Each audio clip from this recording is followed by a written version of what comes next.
نحمدہ و نصلی علی رسول الکریم بسم اللہ الرحمن الرحیم۔ بھائیو، بزرگوں، دوستوں اور میری بہنوں، ایک ایسا نسخہ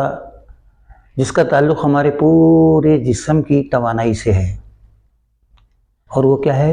غذا کو ہضم کرنا۔ اگر غذا صحیح طرح ہضم ہوگی، صحیح طرح ڈائجسٹیو ہوگی، تو ہمارے تمام آرگن، ہمارے اندر کے تمام اعضاء جو ہے وہ متحرک رہیں گے،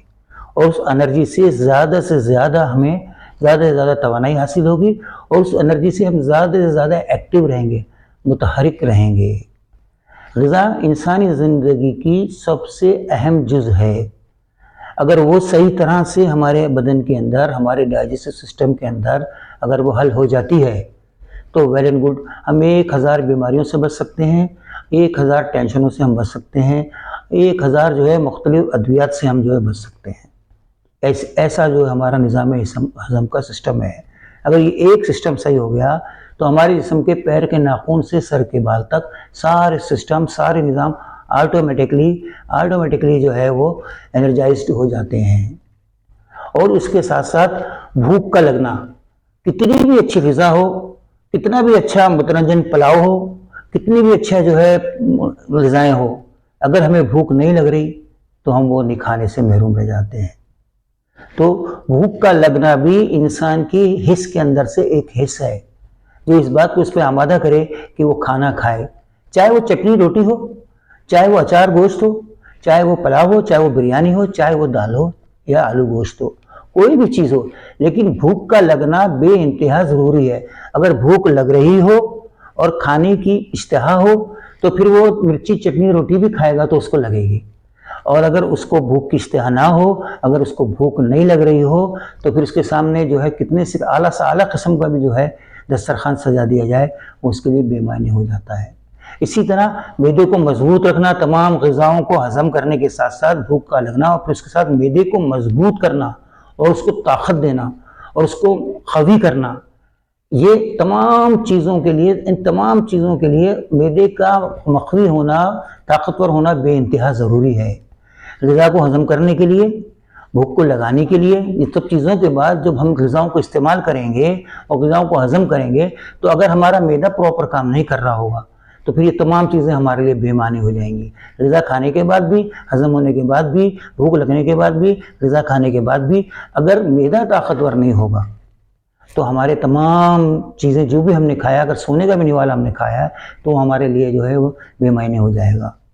پھر اس کے ساتھ ساتھ ان تمام چیزوں کو اگر ہم کھا بھی لیں، کھانے کو ہضم بھی کر لیں، معدے کو بھی قوی کر لیں، اس کے ساتھ ساتھ اگر ریحہ کا نظام، جس کو گیسز کہلاتے ہیں، گیسز اگر ہمارے بنیں گی اور یہ تمام ہو رہا ہوگا تو پھر ہم کہیں آنے اٹھنے بیٹھنے، عبادت میں، حتیٰ کہ عبادت جیسی چیز کے اندر بھی ہم لوگ جو ہے نا اسے کترائیں گے۔ تو اچھی طرح غذا کو ہضم کرنے کے لیے، خوب اچھی بھوک لگانے کے لیے، اور معدے کو توانائی اور طاقت بخشنے کے لیے،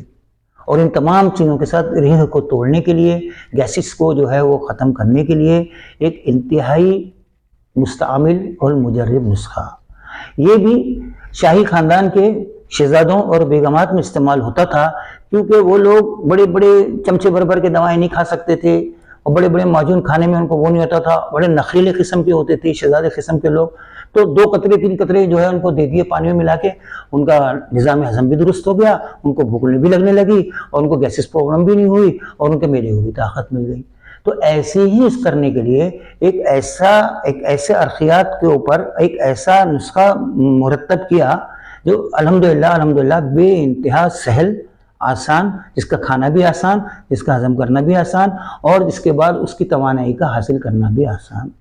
اب کرنا کیا ہے؟ ادرک کا پانی آدھا کلو لے لینا ہے، آدھا کلو ادرک کا پانی بنا لیں، اور نیمبو کا پانی جو ہے وہ بھی آدھا کلو بنا لیں۔ آدھا کلو ادرک کا پانی، آدھا کلو لیمن جس کو بولتے ہیں نیمبو کا پانی، اور آدھا کلو یہ دہی کا پانی۔ آدھا کلو اس پانی کو، ان تینوں پانیوں کو جو ہے وہ لے لیا جائے۔ آدھا کلو ادرک کا پانی، آدھا کلو نیمبو کا پانی، اور آدھا کلو دہی کا پانی، ان تمام پانیوں کو لے لیا جائے، اور پھر اس کے بعد لونگ 100، لونگ صرف 12 گرام، فلفل سیاہ لونگ 12 گرام، جسے کہتے ہیں چھوٹی لونگ، اچھی والی، اچھی نسل کی، پنساری کی دکان سے تازی اور خالص دیکھ کے لیا جائے۔ اس کے اندر بھی 2 نمبر آ جاتی ہے۔ لونگ کے پھول کو ڈال دیتے ہیں، ایسے ڈال دیتے ہیں، کچرا آدھا لونگ آدھا کچرا، اس کو بھی اچھی طرح کے چھان کے اچھی طرح اس کو بھی فائن پاؤڈر بنایا جائے لونگ کا۔ پھر اس کے بعد کالی مرچ، جیسے میں نے بتایا فلفل سیاہ، اس کے اندر پپیتے کے بیج ملا دیتے ہیں۔ عام طور پر عورتیں خواتین گھروں میں استعمال کرتی ہیں تو ذائقے بھی خراب ہو جاتے ہیں سالن کے، اور ادویات میں استعمال کرنے سے وہ تاثیر، وہ اثرات، وہ نتائج نہیں نکلتے جو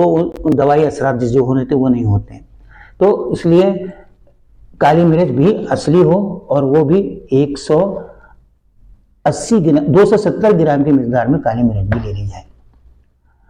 اور نمک سیاہ جو ہے یہ 60 گرام کی مقدار میں نمک سیاہ لے لیا جائے، اور ان سب کو اچھی طریقے سے تمام چیزوں میں مختلف ادویاؤں میں ملا کر اس کو جو ہے مختلف دواؤں میں بھی اس کو ملا کے استعمال کر سکتے ہیں۔ مثال کے طور پہ کسی کو کوئی دوائی دے رہے ہیں، سفوف دے رہے ہیں، تو اس کے 2 قطرے اس سے ملا کے خالی پیٹ میں دے دیے جائیں تو دوا کے ساتھ بھی استعمال ہوگا۔ اس کے پانی کے اندر بھی اس کے اندر 2 قطرے ملا دیے جائے، اس کو جو ہے وہ اس کے اندر استعمال کریں، انشاءاللہ اس میں بھی فائدہ ہوگا۔ کہ شربت کے اندر 2 قطرے ملا لیں تو شربت کے اندر بھی یہ دوائی طور پہ کام کرے۔ سائیڈ ایفیکٹ اس کے کوئی نہیں ہے، اور یہ بے انتہا مجرب اور مستعمل نسخہ ہے، اور یہ ایسے نسخے ہیں جو ہمارے خاندان میں صدیوں سے چلے آ رہے ہیں۔ 40 سال سے تو یہ میری اپنی پریکٹس کے اندر ہے، جو میں اپنے پرسنلی دواخانہ کرتا ہوں، میری اپنی پریکٹس میں ہے۔ تو اب عوام الناس کے لیے ایک عام اس مہنگائی کے دور میں لوگوں تک، ان کی پہنچ تک، ان کے لیے آسانی پیدا کرنے کے لیے ان تمام نسخہ جات کو اور ان تمام ادویات کو اور ان کے تمام اجزاء کو ہم نے صرف اللہ کی رضا کے لیے ہدیے کے طور پر اسے شیئر کیا ہے اور عام کیا ہے۔ آپ اس سے خود بھی فائدہ اٹھائیے، اور آپ بھی صدقہ جاریہ کے طور پر اس کو آگے شیئر کیجئے، لائک کیجئے اور اس کو سبسکرائب کیجئے۔ انشاءاللہ تعالی دنیا میں بھی فائدہ ہوگا اور آخرت میں بھی آپ کا ثواب جاریہ ہوگا۔ السلام علیکم ورحمۃ اللہ وبرکاتہ۔